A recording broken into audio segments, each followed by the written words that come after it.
vez más a este subcanal de absorción y enfriamiento psique. El día de hoy pues vamos a ver algo sobre introducción a los procesos de separación con el tema de evaporación. Nuestro tema como tal es el efecto de la presión sobre la temperatura, en este caso sobre pues las temperaturas de saturación, ¿verdad?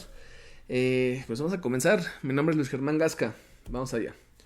Bueno, entonces hasta ahorita todavía no vemos el funcionamiento como tal pues, de los evaporadores de circulación natural, circulación forzada, sino nada más hemos visto la parte de el principio, es decir, cómo funciona. Bueno, tenemos que alcanzar una temperatura de ebullición para que obviamente haya un cambio de fase, y entonces el solvente pues pueda irse y mi producto, que en este caso vamos a tener precisamente dentro del evaporador o en el separador, bueno, lo obtengamos, ¿no?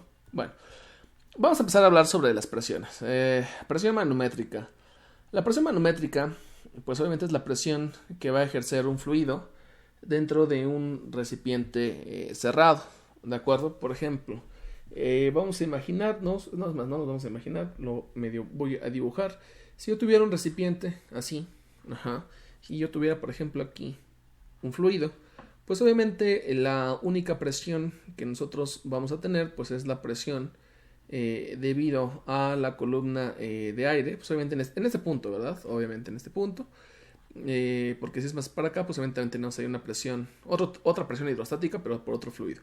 Entonces aquí tenemos la presión nada más atmosférica, ¿de acuerdo? Pero cuando nosotros cerramos el recipiente como tal, pues obviamente aquí ejerce parte de presión también atmosférica y obviamente aquí pues tenemos la parte de presión manométrica, y entonces la presión manométrica y la presión en este caso atmosférica generan lo que se llama presión absoluta, ¿sale? Entonces la presión manométrica siempre es la presión que ejerce el fluido, obviamente, pero dentro del recipiente cerrado. Entonces aquí tenemos el aire precisamente afuera, y aquí el aire pues también ya tenemos aquí dentro. ¿Estamos de acuerdo? Bien, entonces hay que tener mucho cuidado con esa parte, porque normalmente, por ejemplo acá, nosotros vamos a tener presión manométrica en el vapor de calentamiento. Normalmente aquí dicen, ¿sabes qué? La presión manométrica es tanto. Ok, entonces ya vas a ver cuál es la temperatura de saturación, pero si tú nada más ocupas la presión manométrica, pues es un error, porque para poder conocer precisamente temperaturas de saturación, pues siempre se tiene que conocer la presión como tal absoluta, ¿no? Bien. Luego la atmosférica pues es la presión que ejerce el aire sobre la superficie del sistema, lo que ya había explicado aquí. Y la presión absoluta pues es la suma precisamente de las presiones tanto manométrica como de la atmosférica, ¿sale? Y precisamente a esta presión, a la presión absoluta, es donde nosotros vamos a utilizar precisamente las tablas de propiedades termodinámicas para obtener el valor de las temperaturas de saturación. Entonces, ojo con ese detalle. Si tú un día quieres saber la temperatura de vapor saturado y nada más ocupas la presión manométrica, pues vamos a tener un tache ahí. Ojo, siempre tiene que ser a la presión absoluta. No se les vaya a olvidar, ¿sale? Bueno. Bueno, entonces quedamos que, o no hemos quedado, pero la evaporación se lleva a cabo en el espacio vapor. Si es en este caso la parte de la evaporación, en este caso de una circulación natural, si no pues se va a llevar a cabo en la separación por una evaporación flash, pero todavía no hemos hablado de esto. Entonces aquí por ejemplo, si tenemos un tanque abierto, pues entonces la presión del espacio vapor es la presión atmosférica, que era lo que habíamos comentado por ejemplo anteriormente, ¿no? Por ejemplo aquí, si yo tengo aquí un recipiente como este, entonces la presión atmosférica son 760 milímetros de mercurio. El sistema está abierto. Entonces la única presión que tiene que vencer, pues obviamente tiene que ser la parte atmosférica, ¿no? Entonces serían 100 grados la temperatura en la que va a estar ebulliendo el agua, porque el sistema en este caso es un sistema que está precisamente abierto, ¿de acuerdo? Entonces lo que les comentaba, para un sistema en donde solo tenemos agua, la presión atmosférica va a ser nada más 760, no tenemos presión manométrica, entonces la temperatura de ebullición del agua pues son 100 grados Celsius, para un sistema precisamente que está dado a la atmósfera, pero si nosotros cerramos este sistema, que precisamente es acá, vamos a imaginarnos, ¿sabes qué? Tenemos una presión manométrica, en este caso de 500 milímetros de mercurio, pero la presión manométrica es la presión precisamente que ejerce, ¿no? Que ejerce en este caso el fluido dentro de... Entonces, ahora, para saber la temperatura, en este caso de saturación, que aquí me está diciendo que son 115, ahorita vamos a ver por qué. Para saber cuál es la temperatura de ebullición del agua en un sistema en el cual tenemos un recipiente sujeto a presión, es decir, una presión manométrica de 500 milímetros de mercurio, entonces no solamente tenemos que vencer a los 500, ¿no? Sino tenemos que vencer también a los 760 milímetros de mercurio que ejercen precisamente la presión por fuera. Ajá. Entonces, precisamente cuando nosotros tenemos esto de acá, pues es cuando ya necesitar precisamente una presión absoluta. Ajá. Porque, por ejemplo, aquí les menciono, si nosotros decimos que para este sistema la temperatura de ebullición son 100 grados Celsius, porque nosotros todavía estamos trabajando a nivel del mar, pues obviamente sería un error, porque a la hora de tener un recipiente sujeto a presión, pues obviamente tenemos una presión dentro de, es decir, una presión manométrica. Ajá. Entonces, lo que les comentaba en la primera diapositiva, ¿no? La presión absoluta va a ser igual a la presión atmosférica más la presión manométrica. Entonces, la presión atmosférica pues son los 760 y aquí obviamente serían los 500 para tener una presión absoluta de 1260 milímetros de mercurio. Buscamos la presión precisamente en las tablas, en las tablas de vapor que se encuentran en el video 1 de este curso, las buscan la evaporación número 1 y se encuentran las tablas en ese video. Entonces nosotros vamos a tener una presión absoluta de 1260. Si nosotros lo pasamos a kilogramo fuerza sobre centímetro cuadrado, pues en este caso me da una presión absoluta de 1.7126. En este caso, voy a buscar precisamente cuál sería la temperatura a esta presión, más o menos. Para obtener la presión totalmente correcta, pues tendría que interpolar, ¿de acuerdo? Pero en este caso, yo para ver la temperatura de saturación, pues basta con ir a algo pues muy parecido aquí, ¿no? Entonces aquí tenemos que mi presión de 1.72 genera una temperatura de 115. Entonces voy a tomar esa temperatura como mi temperatura precisamente de saturación. Repito, voy a cambiar, voy a cambiar de diapositiva directamente desde acá para ejemplificar, ¿no? Este sistema está abierto. Como el sistema está abierto, nada más tengo que vencer a la presión atmosférica.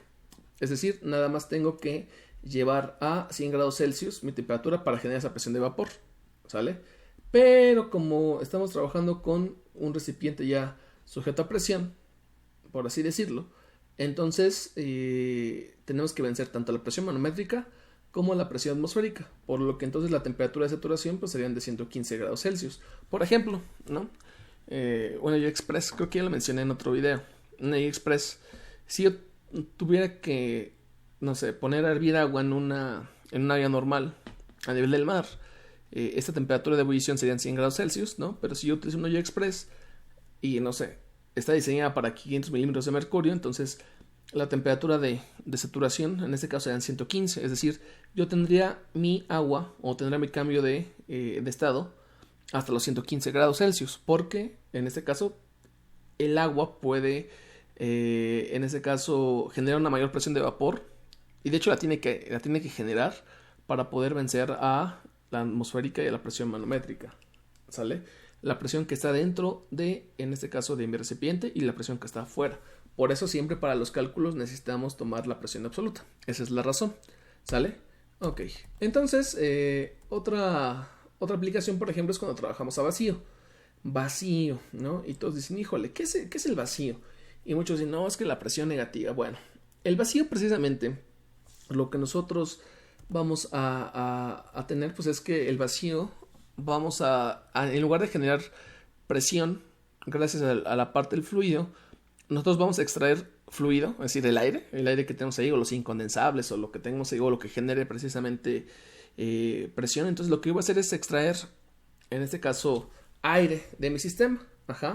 Entonces voy a extraer aire de mi sistema de manera que la presión que quede dentro del sistema sea menor, pues obviamente a la presión que está acá. Es decir, es como si yo le estuviera ayudando a mi fluido para que esta temperatura baje. Es decir, de alguna manera, ya sea en este caso una bomba de vacío, voy a extraer, en este caso, aire. Entonces a la hora de extraer aire, pues obviamente la cantidad de aire que hay aquí, pues es menor. Entonces como la cantidad que queda atrapada aquí es menor, ya necesito entonces menos cantidad de energía para que yo lleve esto a la saturación. En el siguiente video que voy a subir, que también se trata un poquito sobre vacío y demás, voy a subir una explicación un poquito más clara sobre lo que es el vacío. Me interesa mucho que vean el siguiente video, ¿de acuerdo? Bueno, entonces aquí por ejemplo dice, ¿sabes qué? Tenemos un vacío de 150. Ok, entonces igual, ¿no? Es un error decir que va a ebullir a 100. Yo sé que la presión absoluta es igual a la presión atmosférica y cuando utilizo vacío, pues obviamente lo tengo que restar. Entonces la presión que ahora tengo que vencer o que tengo que igualar con la presión de vapor de líquido son 610. Entonces ahora en lugar de tener 760, pues ahora voy a tener que tener 610. Ahora, ojo, la diferencia de la presión manométrica, que de hecho esa también sería una presión manométrica pero negativa, por así decirlo. La diferencia entre la presión manométrica y el vacío es que la presión manométrica genera un impacto que yo tengo que vencer y por eso se lo sumo a la atmosférica. Y el vacío lo que hace es como me ayuda. Me ayuda porque extrae el contenido del fluido, en este caso del aire o de los incondensables que está dentro de mi objeto, dentro de mi objeto sujeto a presión, de mi recipiente. Entonces, como me está ayudando precisamente a contrarrestar la presión, por así decirlo, está ahí ayudándome, entonces ahora tengo que aplicar una cantidad menor de energía, ¿no?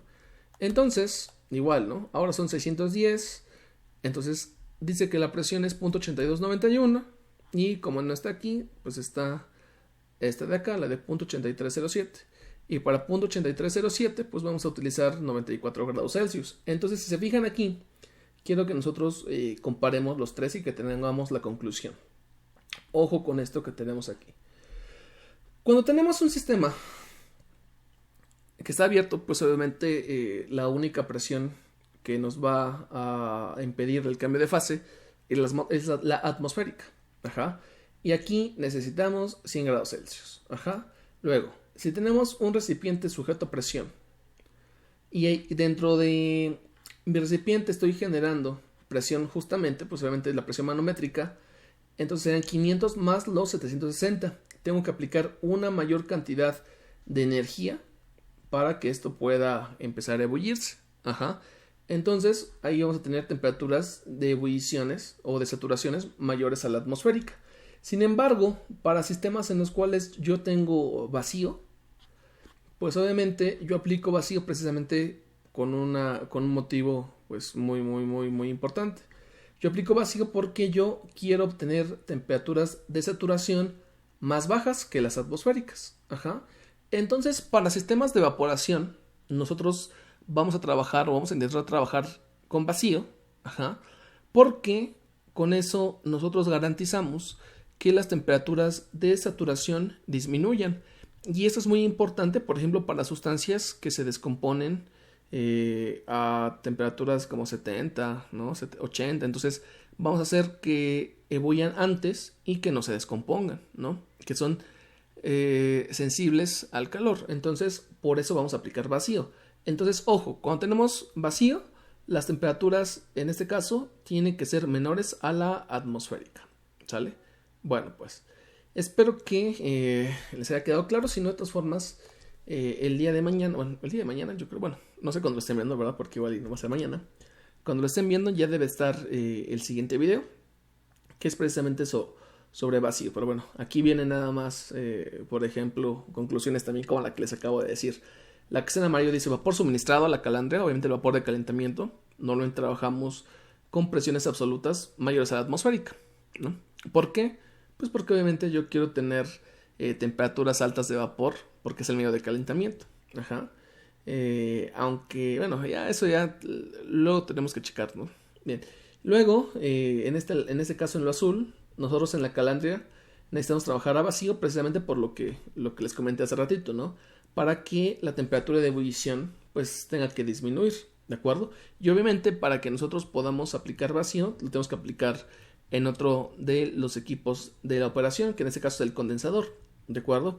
Donde también trabajamos a presiones menores, ¿sale? Entonces, en el próximo video veremos un poquito más sobre la parte de vacío. Bueno, pues mi nombre es Luis Germán Gasca y nos vemos a la siguiente. Saludos a todos.